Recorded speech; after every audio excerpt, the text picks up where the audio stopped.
ऐ मेरे वतन के लोगों जरा याद करो कुर्बानी। इस गाने में अपनी आवाज से लाखों लोगों की आंखें नम करने वाली लता मंगेशकर अब हमारे बीच नहीं है। उन्होंने कई बेहतरीन गाने गाए जिन्हें सुनकर लोग आज भी उस टाइम को जी लिया करते हैं। उनके गाने इस कदर लोगों के दिलों को छूने लगे कि उन्होंने संगीत की दुनिया की हर बुलंदियों को छुआ। आपको बता दें, 28 सितंबर 1929 को जन्मी लता दीदी का नाम उनके पिता दीनदयाल मंगेशकर ने सबसे पहले हेमा रखा, लेकिन होने को कुछ और ही मंजूर था। अगर वो हेमा रहती तो लता दीदी कैसे बनती? उनके पिता ने 5 साल की उम्र में उनका नाम बदलकर लता रख दिया। लता मंगेशकर का जीवन संघर्षों से भरा था। उनका बचपन अभावों से गुजरा। उनके सर से सिर्फ 13 साल की उम्र में उनके पिता का साया उठ गया। ये वो टाइम था जब लता के ऊपर परिवार की जिम्मेदारी आ गई थी, जिसके बाद उन्होंने अपनी विधवा माँ के साथ 3 बहनें और भाइयों के लिए काम की शुरुआत की। उन्होंने गायकी को ही अपना जीवन यापन का जरिया बनाया। लता दीदी ने सिर्फ 5 साल की उम्र में गायकी शुरू कर दी, लेकिन घर पर कम उम्र में ही जिम्मेदारियों का बोझ पड़ने पर उन्होंने इसे अपना प्रोफेशन बना लिया।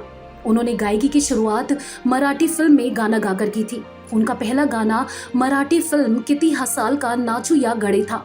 लता मंगेशकर ने अपनी शुरुआती दिनों में एक्टिंग भी की।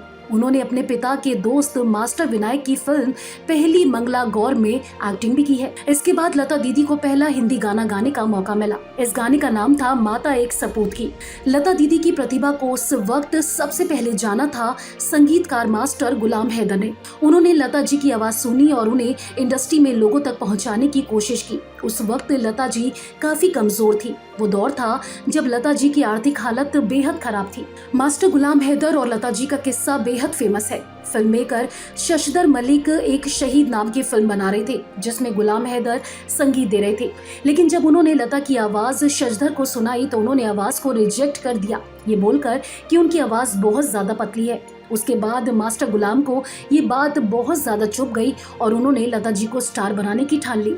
इस घटना के बाद वो दिन जल्दी आया जब 1948 में लता जी को फिल्म मजबूर में मास्टर गुलाम हैदर ने एक गाना गवाया और गाने के बोल थे दिल मेरा तोड़ा। इसके बाद लता जी की किस्मत बदल गई। लता मंगेशकर जी ने इंटरव्यू के दौरान बड़ा ही दिलचस्प किस्सा सुनाया। उन्होंने बताया कि उनके पिता दीनानाथ मंगेशकर को बहुत टाइम तक पता ही नहीं था कि वो गाना भी गाती हैं। उन्होंने ये भी कहा कि अगर उनके पिता जिंदा होते तो शायद वो सिंगर ना बन पाती। उन्हें गाना गाने पर अपनी माँ से भी डांट पड़ा करती थी। स्वर कोकिला लता मंगेशकर की शादी से जुड़ा सवाल हमेशा उठता रहा कि आखिर उन्होंने शादी क्यों नहीं की। इस बात पर लता जी ने इंटरव्यू में बताया था कि शादी ना करने की वजह थी उन पर काम की बहुत ज्यादा जिम्मेदारी।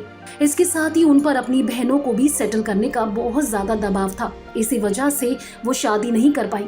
लता मंगेशकर जी ने भले ही शादी नहीं की, लेकिन डूंगरपुर के महाराजा राज सिंह से उनका प्रेम था।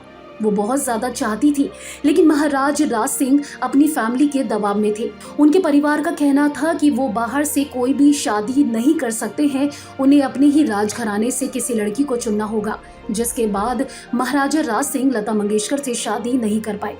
लता मंगेशकर और किशोर कुमार की जोड़ी ने बहुत हिट गाने दिए। उनकी दोस्ती के किस्से भी बहुत मशहूर थे।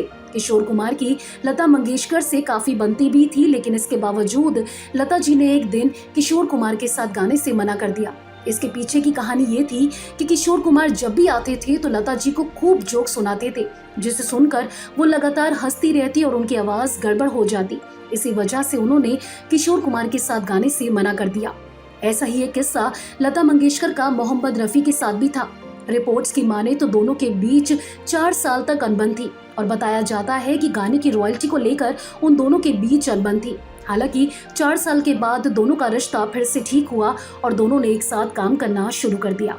लता दीदी को लेकर बड़ा खुलासा उनकी बेहद करीबी पद्मा सचदेव ने अपनी किताब ऐसा कहां से लाऊं में किया था। उन्होंने अपनी किताब में जिक्र किया कि साल 1962 में लता जी को जब वो 32 साल की थी तो कोई उन्हें स्लो पॉइजन दे रहा था। हालांकि इस मामले में कभी खुलासा नहीं हो सका कि आखिर उन्हें मारने की कौन कोशिश कर रहा है। वो कौन लोग थे जो लता जी को मारने की साजिश रच रहे थे।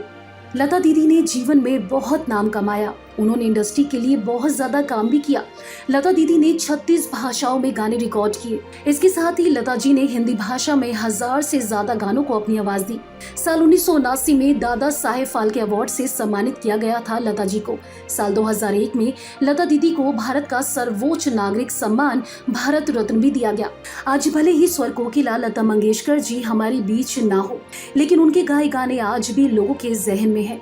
लता जी को याद कर लोगों की आंखें आज भी नम हो जाती हैं, क्योंकि भारत ने अपना एक ऐसा रत्न खो दिया है जिसे वापस पाना नामुमकिन है।